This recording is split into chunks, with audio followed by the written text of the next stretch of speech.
Caros amigos, sejam bem-vindos de volta.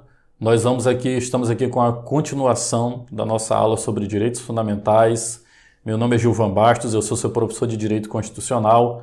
Vamos continuar aqui nesse belíssimo artigo, que é o artigo 5º da Constituição Federal, que é uma das partes mais bonitas, mais interessantes da Constituição, porque fala do meu direito, fala do seu direito, fala do nosso status de cidadão. É por isso que a Constituição Federal de 1988 ela é chamada de Constituição Cidadã, por causa dessa importância que ela dá aos nossos direitos fundamentais, como ela coloca esses direitos em um plano de destaque. Isso pode ser, alguns cientistas políticos, já vi alguns historiadores falando que talvez até a Constituição, no afã de proteger o máximo, resguardar o máximo o cidadão e vindo de um contexto de ditadura, talvez a Constituição tenha ido além um pouco do que devia. Eu não acho isso. Eu acho que a Constituição está na medida certa e que os direitos fundamentais devem ser ampliados o máximo possível. A Constituição ela é feita para resguardar a nossa segurança e a nossa dignidade acima de tudo. Então, quando você ler o artigo 5º da Constituição, não pense apenas, isso aqui vai servir para o meu concurso, isso aqui vai servir para aquela prova. Não, pense na sua própria vida, no seu dia a dia. Pense que quando você sai de casa, que você pode transitar livremente, você pode se encontrar com seus amigos livremente em qualquer local, você está tendo seu direito resguardado pela Constituição. Quando você vai votar, isso é graças à nossa Constituição também. Quando você tem direito à saúde, isso também é graças à nossa Constituição. Então, graças aos direitos fundamentais que estão previstos na nossa Carta Maior. Então, tenha consciência disso. Se envolva com o direito. Não tenha o direito apenas como um objeto para que você possa alcançar um determinado fim. Não tenha o direito apenas como uma ferramenta. O direito é uma ferramenta? Sim, é uma ferramenta. Mas o direito faz parte da sua vida, do seu dia a dia e, como eu costumo dizer para o meu filho, o direito é lindo. Então, estude direito, estude a Constituição. Vamos dar prosseguimento aqui no inciso 9º. É livre a expressão da atividade intelectual artística, científica e de comunicação, independentemente de censura ou licença. Vindo de um contexto de ditadura militar, era mais que previsível que a Constituição Federal trouxesse um dispositivo que vedasse a censura. A sociedade brasileira que sofreu tanto com isso, certo? Então, é livre a expressão de atividade intelectual e artística, certo?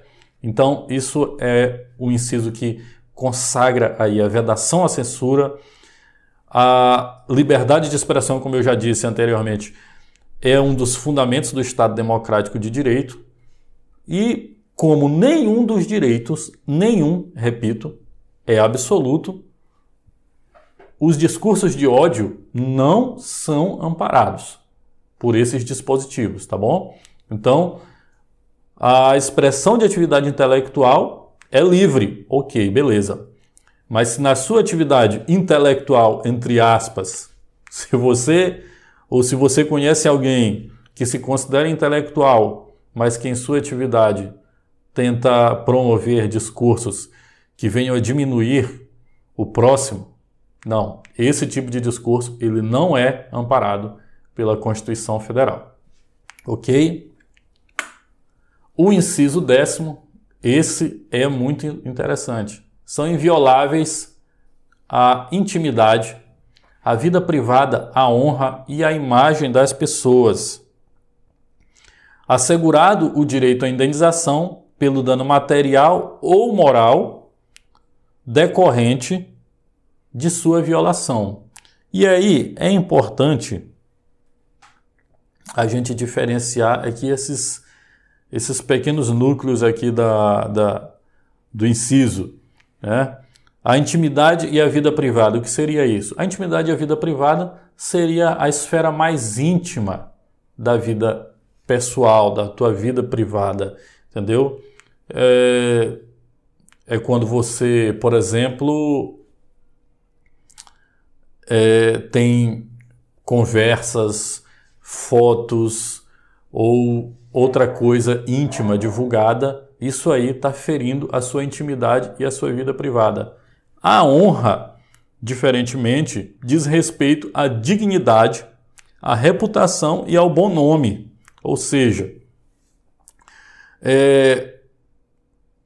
difamar alguém, quando você difama alguém, você está ferindo a honra daquela pessoa, certo? Então a honra ela tem a ver com a dignidade, com a reputação e com o bom nome.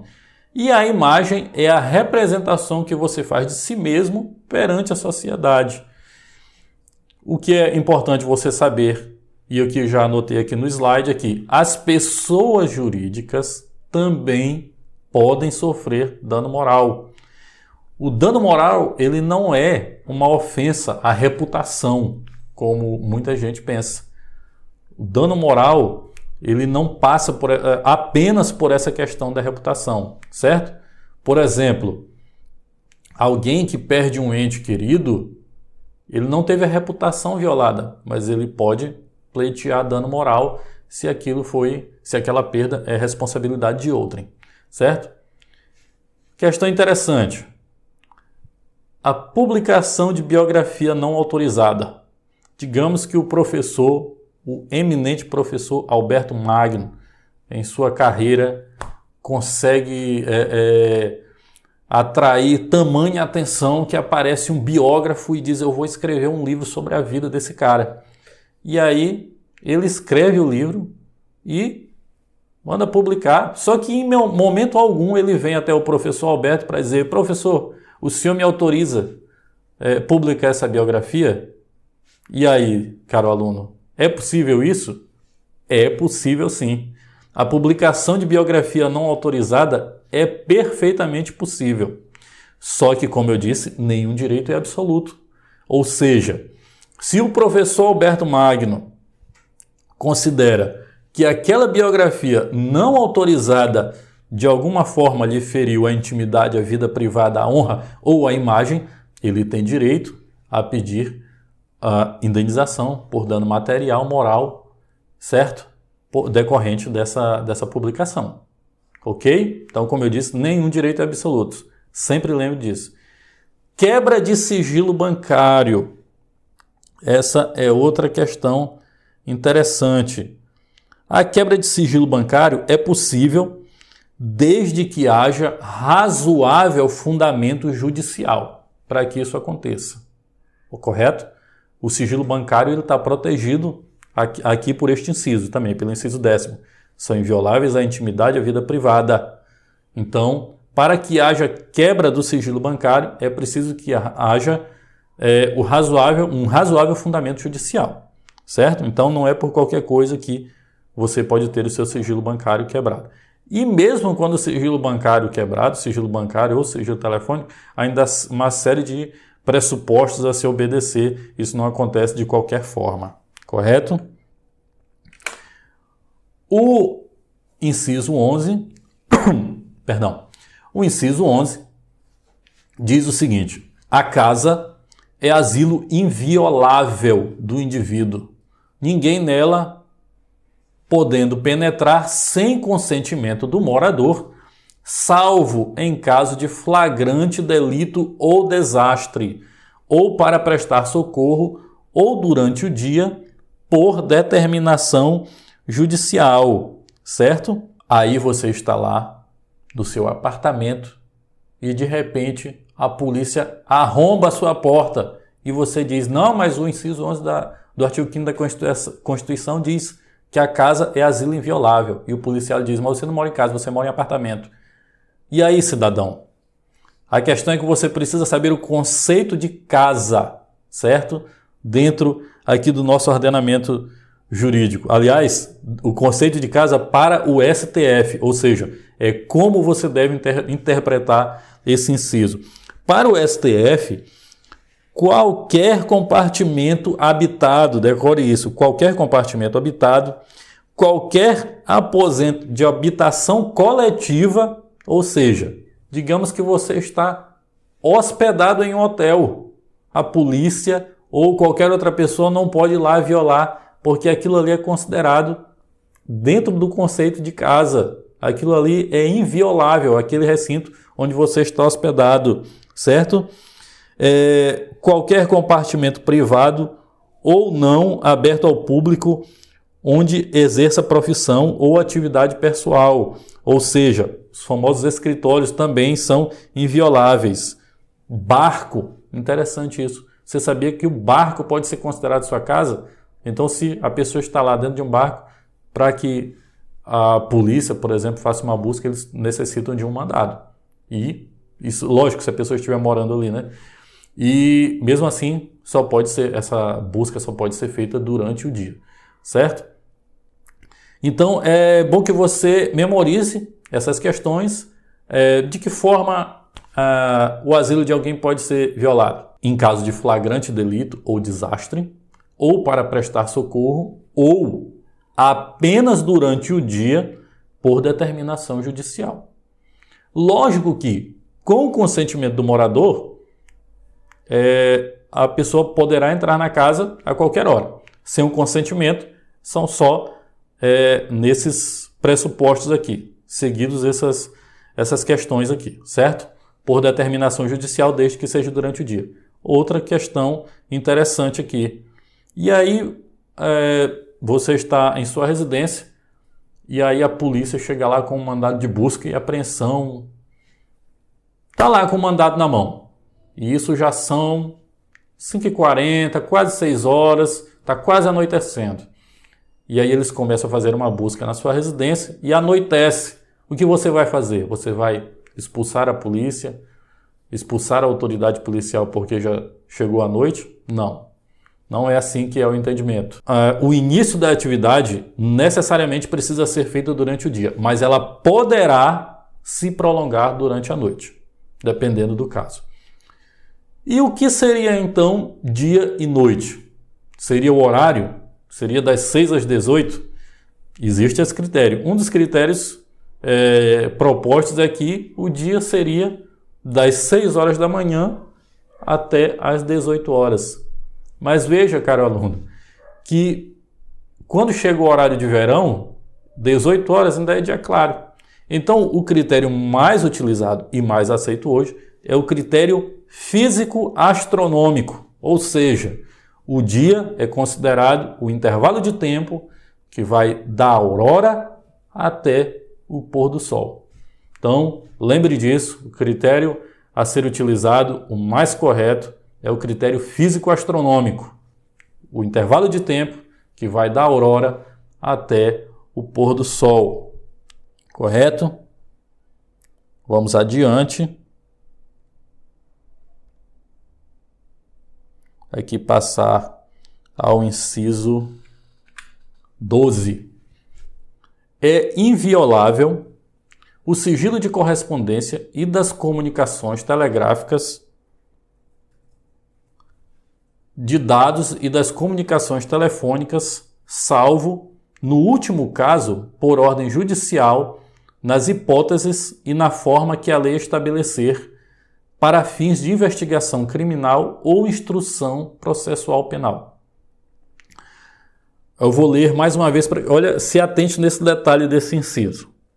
Inviolável sigilo da correspondência, ok. E das comunicações telegráficas, ok, é inviolável. De dados e das comunicações telefônicas, ok. Salvo, e aí bem aqui é uma pegadinha, no último caso, por ordem judicial. Então, quando você lê, você entende o seguinte, não, o único sigilo aqui que poderia ser quebrado, então, é o das comunicações telefônicas. Não, não é esse o entendimento, certo? Apesar da letra da lei dizer isso, o entendimento do STF é que essa não é a interpretação correta. Então, todas as outras comunicações, elas podem ser passíveis de violação desde que haja razoável fundamentação, certo? Então, pode parecer que é apenas o sigilo das comunicações telefônicas, mas não é esse o entendimento que prevalece. Questão interessante.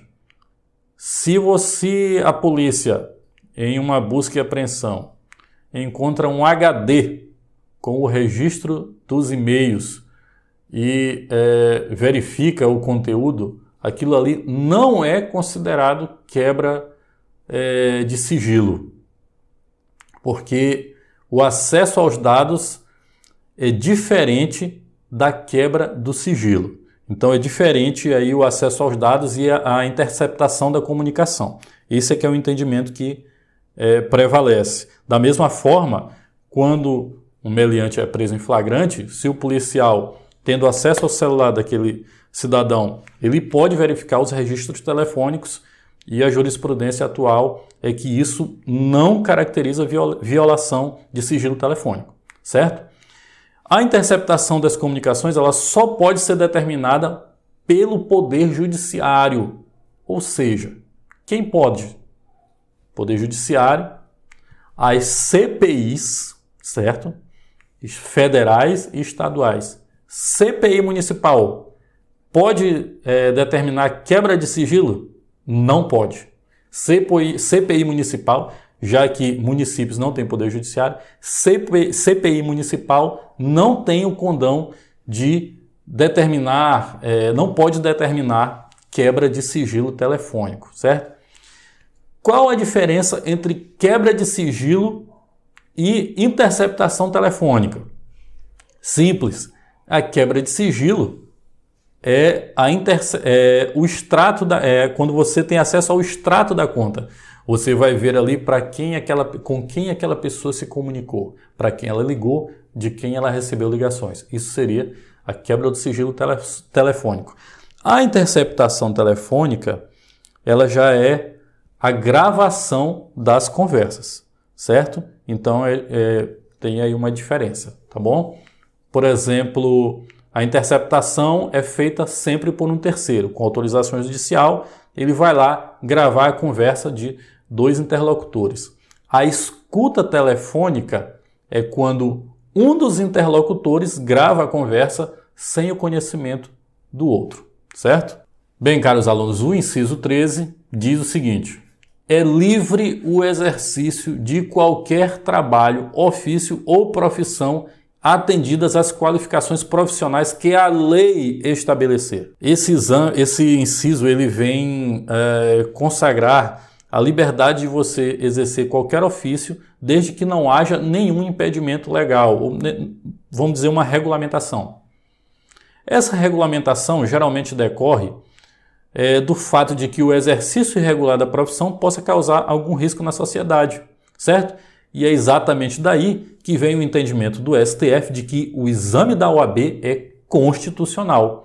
Muita gente aí, em passado até recente, lutou contra o exame da Ordem dos Advogados do Brasil, achando que isso seria inconstitucional, porque estaria violando, entre outras coisas, este inciso do livre exercício de qualquer trabalho, ofício ou profissão. Não, o STF considera que isso aí seria um risco à sociedade, permitir que qualquer pessoa, qualquer bacharel em direito, viesse a exercer a profissão de advogado. Felizmente foi esse o entendimento que prevaleceu. A gente diz felizmente depois que a gente já passou no exame da ordem. E jornalista? Jornalista precisa de diploma para exercer a profissão? O entendimento do STF é que não. Para você exercer a profissão de jornalista, você não precisa de diploma fornecido por instituição de ensino superior do curso de jornalismo, certo? Esse é o entendimento do STF. O inciso 14 diz que é assegurado a todos o acesso à informação, resguardado o sigilo da fonte, quando necessário ao exercício profissional. Exatamente aí do que a gente estava falando no inciso anterior, daquela velha profissão e tão nobre profissão que é a profissão de jornalista. Ou seja, o jornalista ele não é obrigado a revelar a fonte de suas matérias. A Constituição protege esse sigilo, correto? E vamos ao inciso 15, caros alunos. É livre a locomoção no território nacional em tempos de paz, podendo qualquer pessoa, nos termos da lei, nele entrar, permanecer ou dele sair com seus bens. Perceberam aí como a Constituição protege direitos básicos, direitos fundamentais do estrangeiro que esteja só de passagem aqui pelo Brasil. Inclusive o direito à propriedade, ou seja, quando diz aqui, permanecer ou dele sair com seus bens, certo? Então, isso aqui é a consagração do direito de ir e vir, que é um direito que muita gente fala aí, direito de ir e vir, certo? E resguarda o direito de propriedade para os estrangeiros não residentes. Mas, lembre-se sempre, nenhum direito é absoluto. E o próprio inciso aqui já traz um porém, que é quando ele diz que é livre a locomoção no território nacional em tempos de paz. Ou seja, se nós estamos em guerra declarada, lógico que esses direitos poderão, não deverão, mas poderão, em determinadas hipóteses, ser suprimidos. Certo? Vamos aqui ao inciso 16. Todos podem reunir-se pacificamente, sem armas, em locais abertos ao público, independentemente de autorização, desde que não frustrem outra reunião anteriormente convocada para o mesmo local, sendo apenas exigido prévio aviso à autoridade competente. Esse direito de associação é interessante, não é muito falado, mas é um dos direitos que nós não tínhamos em época em que o governo agia com mão de ferro. Você não tinha esse direito de se reunir pacificamente em local aberto ao público. Esse direito de reunião não era protegido pelo nosso ordenamento. Hoje nós temos essa previsão e tem que frisar, esse direito ele independe, ou seja, você não precisa de autorização, desde que, lógico, seja sem armas em locais abertos ao público. E também desde que não frustrem outra reunião anteriormente convocada para o mesmo local.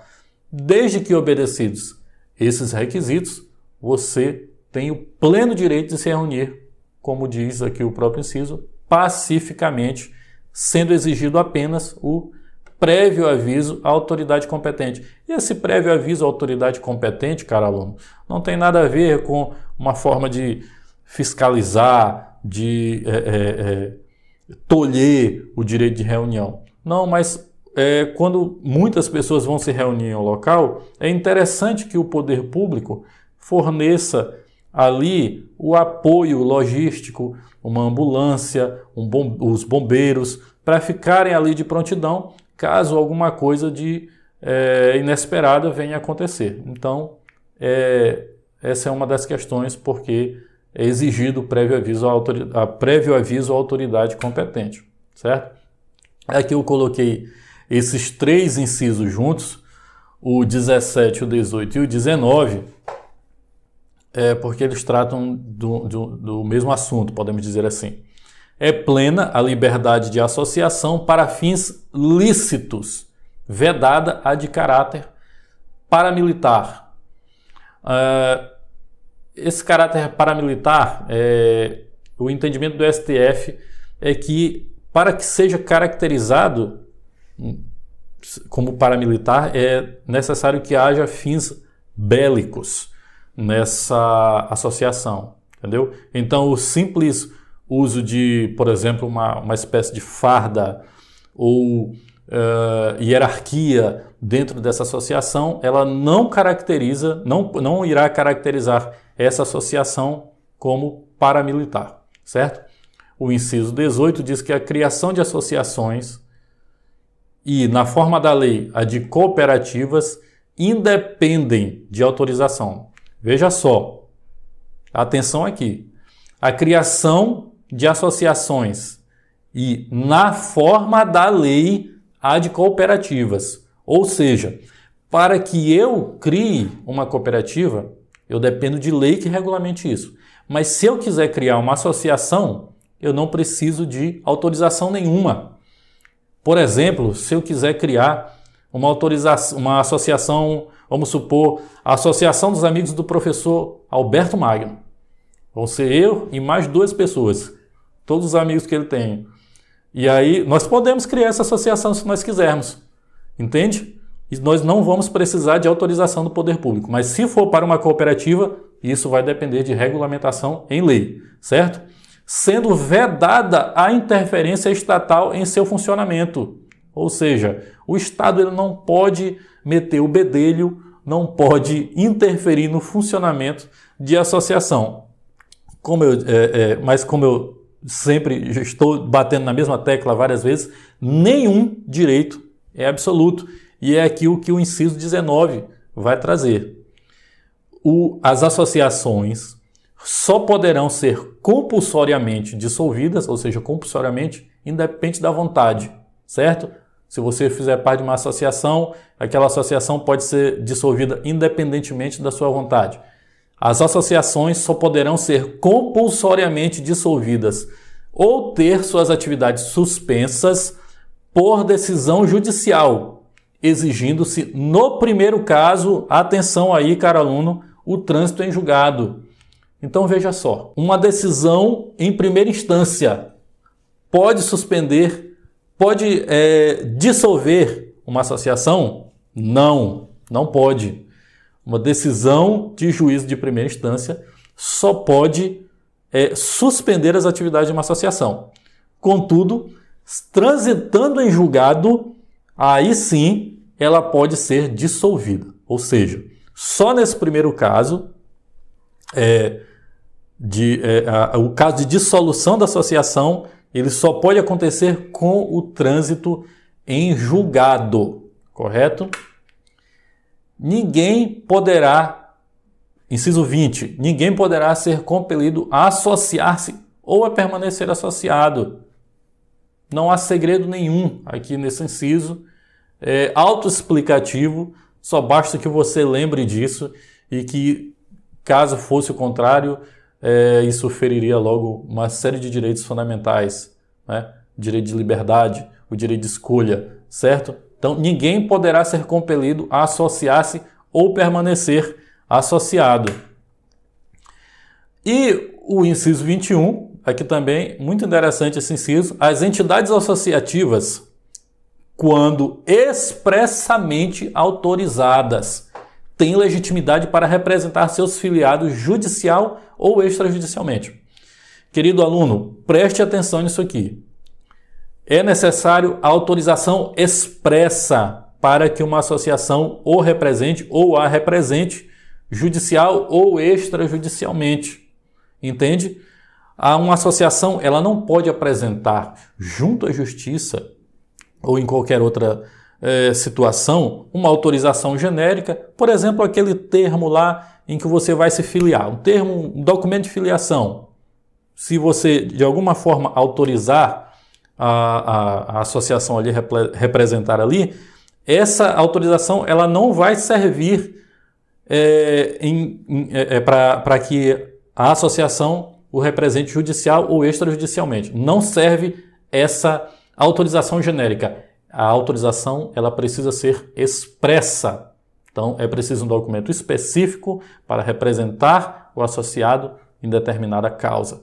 Por exemplo, e outra questão interessante, se uma associação entra na justiça com determinada demanda, ela está ali representando seus associados e ela ganha aquela causa na justiça. Olha só que interessante. Beleza, ganhou a causa, agora é hora de executar. Quem vai poder... Quais dos associados vão poder dar prosseguimento à execução? Apenas aqueles que forneceram autorização expressa. Se o associado não forneceu autorização expressa, ele não tem capacidade para execução. Certo? Amigos, eu fico por aqui. Espero que você tenha apreciado a aula, que você tenha degustado esses artigos belíssimos da nossa Constituição Federal. E ainda está longe de acabar, tem muita mais coisa interessante aí pela frente. A gente se vê na próxima aula e Até mais!